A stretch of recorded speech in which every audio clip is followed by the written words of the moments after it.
बच्चों, आइए आज के चैप्टर में कुछ महत्वपूर्ण प्रश्नों पर चर्चा करेंगे जो परीक्षा उपयोगी प्रश्न हैं। उन प्रश्नों के बारे में आज समझेंगे।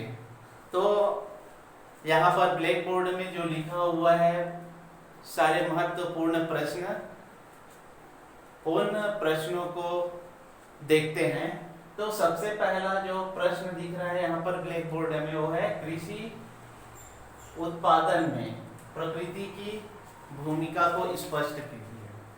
कृषि उत्पादन की जब प्रक्रिया होती है तो प्रकृति की जो भूमिका एक बहुत बड़ी महत्वपूर्ण भूमिका अदा करती है। कृषि के लिए प्रकृति के द्वारा एक महत्वपूर्ण संसाधन प्राप्त होता है, जैसे कि मिट्टी है, तापमान है, आर्द्रता है, वर्षा है। इन्हीं सब के द्वारा ही कृषि में उत्पादन कार्य किया जा सकता है। कृषि के जितने भी उत्पादन होता है उसमें प्राकृतिक संपदाओं का महत्वपूर्ण स्थान रखता है, जैसे कि चावल की खेती है, गेहूं की खेती है, मक्के की खेती है, ज्वार बाजरे की खेती है। ये सभी प्रकृति पर ही निर्भर रहता है। इसके अलावा कृषि से फल फूल जड़ी बूटियां भी प्राप्त होती है। कृषि के और अन्य जो तरीका होता है उसमें पशुपालन, वनोपज है, मत्स्य पालन, ये सभी प्रकृति के आधार पर ही इसका जो उत्पादन होता है। इसीलिए कहा जाता है कि कृषि के उत्पादन के लिए प्रकृति एक बहुत महत्वपूर्ण भूमिका अदा करती है। दूसरा जो हम प्रश्न यहाँ पर देखते हैं वो है यातायात एवं संचार के साधन वस्तुओं के उत्पादन में किस प्रकार मददगार होते हैं। यातायात और संचार ये जो होता है वस्तुओं के उत्पादन के लिए भी बहुत मददगार होते हैं। जैसे कि किसी भी उत्पादन के लिए जब कच्चे माल की आवश्यकता पड़ती है तो बाजार से उस कच्चे माल को कारखानों या उद्योगों तक लाने के लिए यातायात या परिवहन साधनों की आवश्यकता पड़ती है। और उसके बाद में उस उत्पादित वस्तु या उत्पादन किए हुए जो वस्तु होती है या निर्मित जो वस्तु होती है उन वस्तुओं को बाजार तक पहुंचाने के लिए भी यातायात के साधन जरूरी होता है। तो इससे स्पष्ट हो जाता है कि यातायात किसी भी वस्तुओं के निर्माण या उसको बाजार तक के पहुंचाने के लिए बहुत ही महत्वपूर्ण माना जाता है। इसी प्रकार से वस्तुओं का निर्माण तो हो जाता है, लेकिन उस वस्तु के बारे में जब उस वस्तु की मांग होती है तो उस मांग को किसी भी उत्पादक के द्वारा उसको कोई भी जो विक्रेता है उनके द्वारा फोन के माध्यम से उनकी जानकारी दी जाती है। फोन के माध्यम से या मोबाइल के माध्यम से उनकी जानकारी या उस निर्मित वस्तु की जानकारी एक उत्पादक या एक निर्माता के द्वारा दिया जाता है। ये संचार।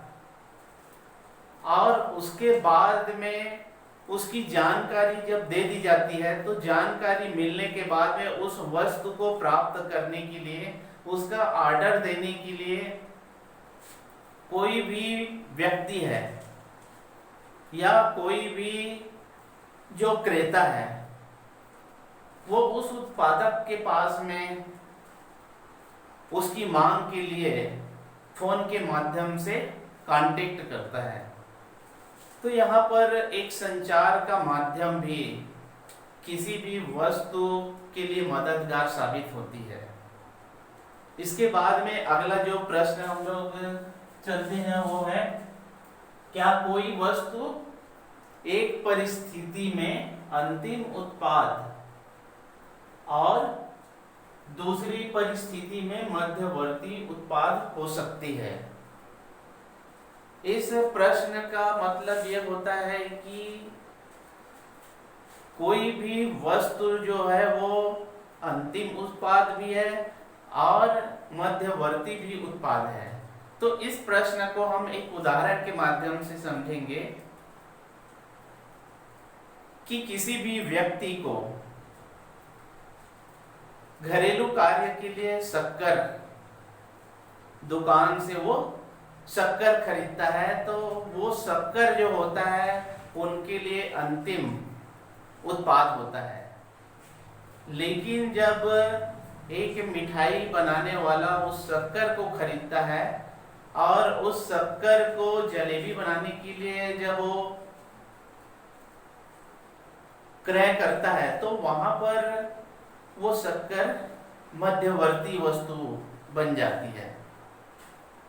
तो इस प्रकार से हम समझ सकते हैं कि एक कोई भी जो वस्तु है वो वस्तु अंतिम उत्पाद भी बन सकती है और मध्यवर्ती भी उत्पाद बन सकती है। जैसे कि शक्कर प्रारंभिक दौर में किसी व्यक्ति के द्वारा खरीदा गया तो वो शक्कर अंतिम उत्पाद हुआ, और उसी शक्कर को जब जलेबी बनाने के लिए जब उसका प्रयोग किया जाता है तो वो शक्कर मध्यवर्ती वस्तु बन जाती है। तो इस प्रकार से हम यही समझ सकते हैं कि कोई भी वस्तु एक परिस्थिति में अंतिम उत्पाद है तो वही दूसरी परिस्थिति में मध्यवर्ती उत्पाद भी बन जाती है। अगला प्रश्न यहाँ पर देखते हैं कि कुटीर उद्योग बेरोजगारी दूर करने में सहायक है। कुटीर उद्योग बेरोजगारी दूर करने में सहायक है। कुटीर उद्योग की स्थापना करने के लिए कम पूंजी की आवश्यकता पड़ती है और घर परिवार के ही सदस्यों के द्वारा उसको आसानी से बनाया जा सकता है। कम मजदूर उसमें लगते हैं, ज्यादा पूंजी खर्च नहीं होता और उससे एक परिवार को आय की प्राप्ति हो जाती है, जिससे उस परिवार की जो बेरोजगारी दूर हो जाती है। इसके अंतर्गत जैसे कि कुटीर उद्योग के अंतर्गत जो वस्तु बनाया जा सकता है वो है झाड़ू बनाना है, अचार बनाना है, पापड़ बनाना है, खेल का सामान बनाना है। ऐसे कई प्रकार के कम पूंजी वाले वस्तुओं का निर्माण बड़ी आसानी से किया जा सकता है, जिससे उनके परिवारों की आर्थिक आय में वृद्धि हो जाती है या उस परिवार के सारे सदस्यों को काम मिल जाता है।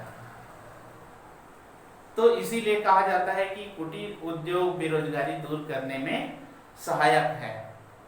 फिर हम चलते हैं अगले महत्वपूर्ण प्रश्न की ओर। वो प्रश्न है, सेवा क्षेत्र अन्य क्षेत्रों से कैसे भिन्न है? सेवा क्षेत्र हमने पिछले चैप्टर में पढ़े हैं कि कृषि क्षेत्र, उद्योग क्षेत्र और सेवा क्षेत्र, तो वो दोनों क्षेत्र से सेवा क्षेत्र है ये भिन्न है। किस प्रकार से भिन्न है उसको जानते हैं। जैसे कि कृषि और उद्योग उत्पादन होता है, इसमें कृषि और उद्योग जो होता है इसमें उत्पादन की प्रक्रिया होती है, वस्तुओं का उसमें उत्पादन होता है।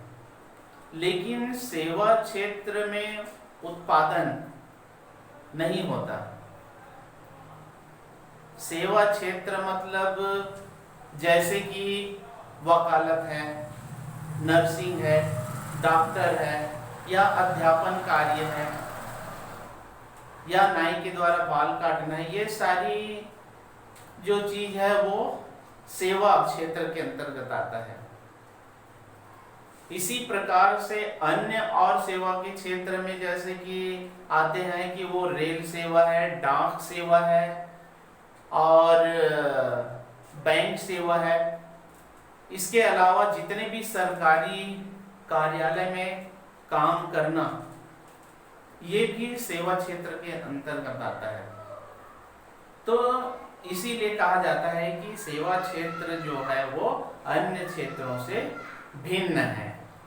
कृषि क्षेत्र उद्योग में किसी भी वस्तु का उत्पादन होता है, लेकिन सेवा क्षेत्र में उत्पादन नहीं होता, सिर्फ सुविधाएं और सेवा प्रदान करके उसमें आय प्राप्त किया जा सकता है। तो प्यारे बच्चों, आज इन महत्वपूर्ण प्रश्नों के बारे में आपको विस्तार से समझाया गया। ये बहुत महत्वपूर्ण परीक्षा उपयोगी प्रश्न हैं और बिल्कुल हमारे बीच की घटना चक्र है जिसके बारे में आपको समझाया गया।